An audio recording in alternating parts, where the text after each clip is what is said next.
All right, you started your business. Yay, you're going to be wealthy. You're going to do so great. Everything's going to be wonderful. And then it doesn't work out right.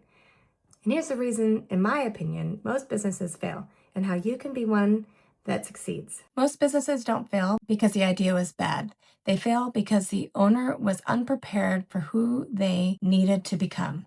After nearly 3 decades of running businesses and failing miserably, and also doing exceptionally well, we now own a multi-million dollar restaurant franchise group and several other successful businesses. And along that way, I have met so many business owners that were smart, hardworking people and quit. Not because they couldn't do it, but because they were never told the emotional and the operational struggle that this was going to be. And the truth is that businesses, they typically don't suddenly fail. They honestly erode over time. And here are some of the reasons why I believe that people actually struggle and they don't make it in business. It's an emotional toll that most people are not really prepared or understand what they're about to give up. They're often high on their own supply and they have no idea that the market really doesn't want to pay for it, or they don't have systems in place that allow them to have the freedom that they're hoping to gain when they join the entrepreneurship journey. And finally, cash flow is one of the most difficult things if you don't understand how to operate your business and track where your money is coming and going, because revenue is not the same thing as cash flow. We've done millions of dollars in our restaurant. Doesn't mean that millions of dollars went into my pocket last year. And so, talking about the emotional toll, when we started this more recent business that we started out as a food truck in 2016.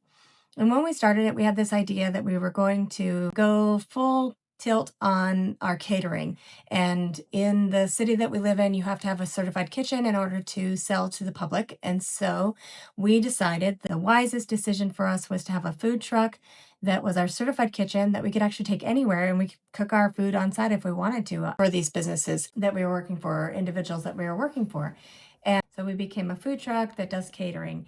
And most of our friends were supportive, but also said, you have no idea what you're going into. You're going to be married to this business. And it was an interesting thing, a word to use, married to this business. I think every business owner is, in essence, married to their business. It's personal.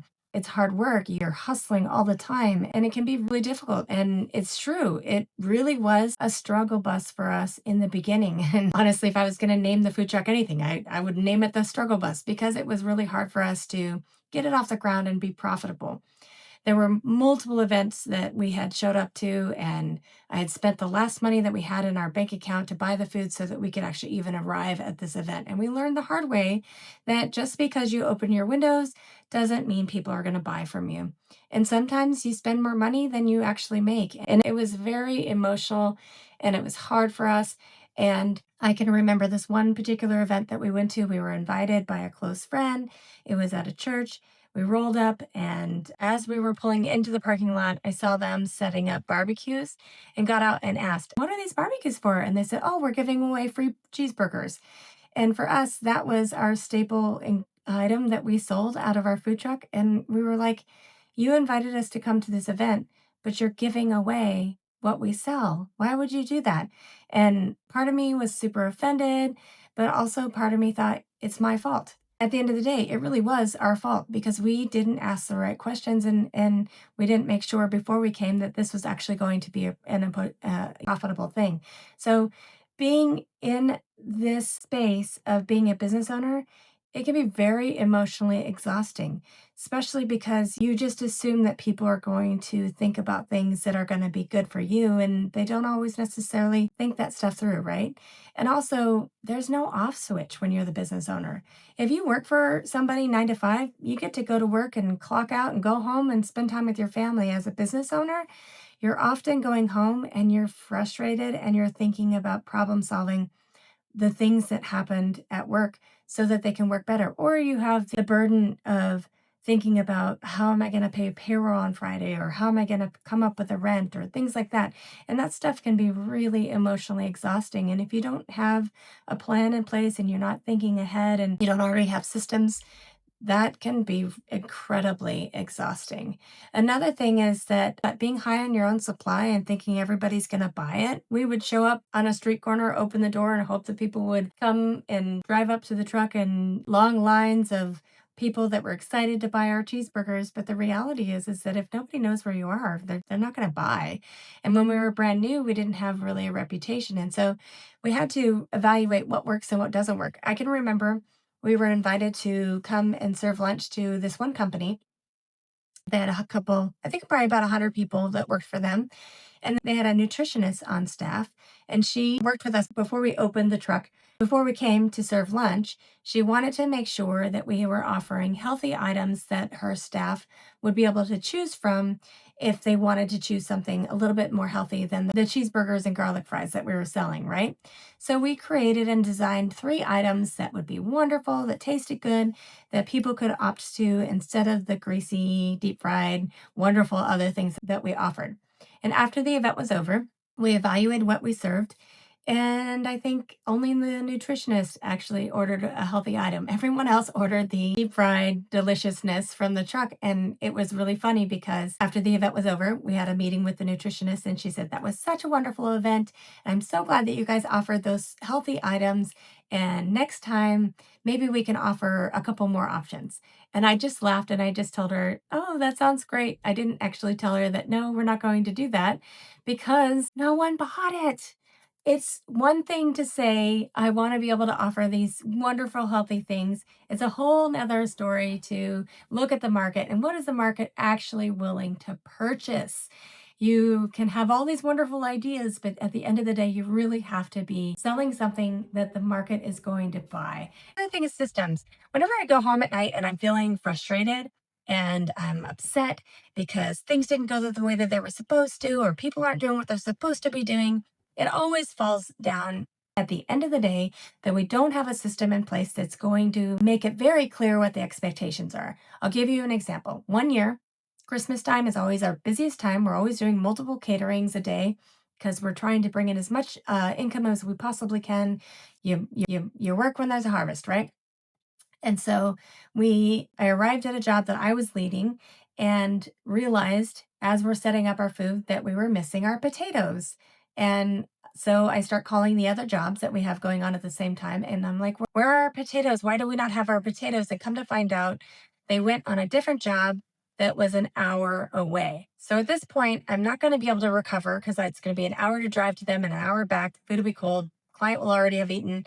So we had to pivot and figure out something else. And I went home and I was super frustrated. And I was like, how can we fix this? Can I write names on them? What can we do? We figured out a system of color coding. And so we implement our color code system for every catering that we do. And because we do that, we can do as many as 8 to 10 jobs in a day and not have the confusion that we had back when we were just doing a couple of caterings a day. We now have color coding systems that allow us to prep for days in advance and to stay organized and to know that we have what we needed and that the jobs are going to be successful. And I just absolutely love that we have figured the system out. And I looked at the rest of our business and realized there are so many areas that we can create systems that make things operate better and that we can be more successful. And I can go home and not lose sleep at night being frustrated because we are not doing what we were supposed to do. And I highly recommend anytime you ever go home and you can't sleep and you're thinking, "I'm frustrated," it's because you need to build a system. There needs to be something in place. And when you build that system, remember, people don't always do what you tell them to do. And sometimes they have to be reminded. As a matter of fact, this is how I say that we train everybody. Retrain them, we train them again, we make sure that they understand, and then we repeat. Because honestly, the message has to be repeated. My son is a classic example. This child was 15 years old. He's been told his entire life, look both ways before you cross the street, right? Look both ways, look both ways. There's cars. It's not safe. Him and I went for a walk and he had gotten a one wheel, saved up his money and bought this thing. And he was so proud of it. We walked up to the store and then we were getting ready to walk home. And on our street in front of the store that we were at was about 4 lanes of traffic that you could cross. It's slow moving. It's 30 miles an hour because there's 2 turning lanes and it goes into a neighborhood. So it's mostly safe. But in this instant, He was so proud of his one wheel and how well he was doing that we were getting ready to cross the street and he goes, "Watch this." And he crossed the street with his face facing this way and his wheels going that way. But he never looked to see if it was safe to go first. He was proud of the fact that he could go forwards without looking at where he was going, but he didn't make sure there weren't any cars first. And I yelled at him and I was like, "What are you doing?" And I just thought, "You're 15. You should know by now to look both ways before you cross the street." But this poor child did not get hit by a car, thankfully, because people were smart and they were watching him. But I just thought, my goodness, how many times have I told him? But it was a good reminder that I may have told him a million times, but I still have to keep telling him. And your employees are the same. They have to be consistently reminded. In fact, this week alone, my head of catering, operations manager, came over to me. He was getting ready to make a menu item, and he goes, "I just figured I was going to throw these things together." And I looked at him and I go, "No, we're going to follow the recipe. We're going to look at the recipe." He hadn't made these Asian style cucumbers probably ever, but at least not in a really long time. And I was like, "No, we're going to follow the recipe. We're going to make the recipe the way that it's supposed to be." And I just laughed to myself because he knows better. He knows, follow the recipe. Always follow the recipe.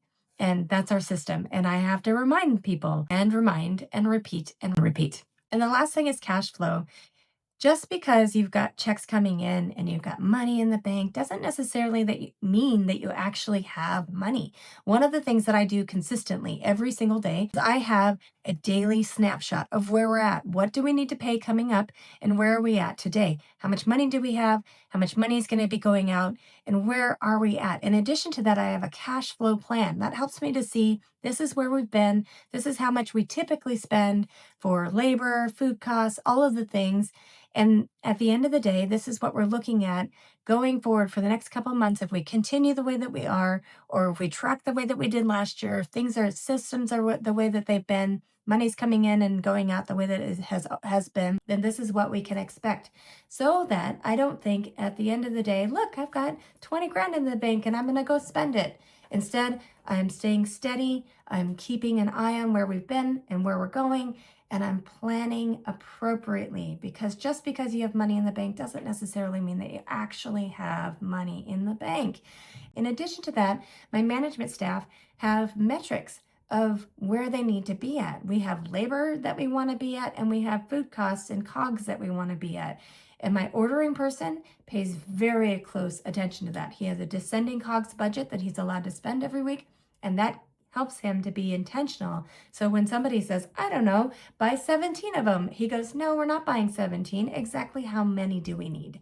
And it also helps us to keep track of waste, because if we're buying too much and we're throwing things away, then obviously we need to make some adjustments in what we're doing.